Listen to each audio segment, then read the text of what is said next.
Michael Jordan. दोस्तों, Michael Jordan का नाम तो आपने सुना ही होगा। बास्केटबॉल के खिलाड़ी जिन्होंने मेहनत के बलबूते दुनिया में ढेर सारा नाम कमाया। आइए उनकी मोटिवेशनल कहानी बताते हैं आपको, और आपको बहुत कुछ प्रेरणा मिलेगी। तो चलिए शुरू करते हैं।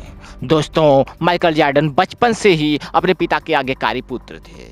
एक बार पिता ने उनको कहा, एक टी शर्ट देकर कहा, बेटे तुम्हें इसे $1 में बेचना है।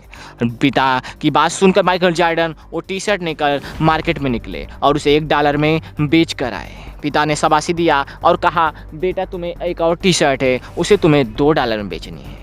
पिता की बात ना नहीं कर सकते, कभी भी किसी काम को मना नहीं कर किए थे, इसलिए माइकल जॉर्डन वो टी शर्ट लेकर निकल गए। कड़ी धूप में तपते रहे, घूमते रहे, लेकिन वो टी शर्ट बिकी नहीं। इसके बाद उन्होंने दिमाग लगाया, उस पर मिक्की माउस का फिगर बनाया। वो फिगर बनाकर एक स्कूल के सामने खड़े हो गए जहाँ पे बड़े घराने के बच्चे पढ़ते थे। उसी में से एक बच्चे को टी शर्ट पसंद आ जाती है। इसके बाद उसके माता पिता $20 देकर वो टी शर्ट खरीद लेते हैं। दोस्तों, कहानी का मोड़ तो अब शुरू होता है। पिता के पास $20 लेकर माइकल जॉर्डन पहुंचते हैं। उसके बाद उनके पिता एक टी शर्ट देते हैं, कहते हैं, बेटा तुम इसे $200 में बेच कर दिखाओ। इसके बाद माइकल जॉर्डन टी शर्ट लेकर निकल गए। अब उन्हें समझ में नहीं आ रहा था तो क्या करें।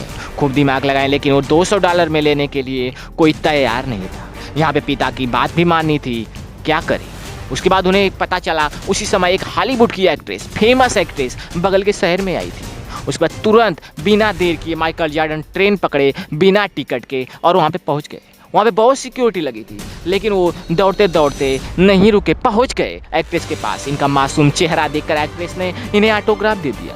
उसके बाद दोस्तों, माइकल जॉर्डन वो टी शर्ट लेकर चौराहे पे निकल पड़े और वहाँ पे उसको बेचना शुरू की। बोली लगने लगी, $200, $500।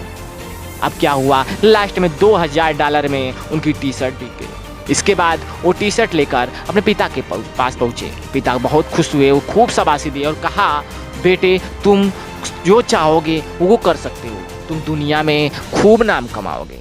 वही माइकल जॉर्डन आज बास्केटबॉल की दुनिया के शहंशाह हैं। दोस्तों, इस कहानी से मुझे सीख मिलती है, बहानेबाजी करना उचित नहीं है। बहानेबाजी से बढ़कर दिमाग लगाओ और काम करो और सफल होगे।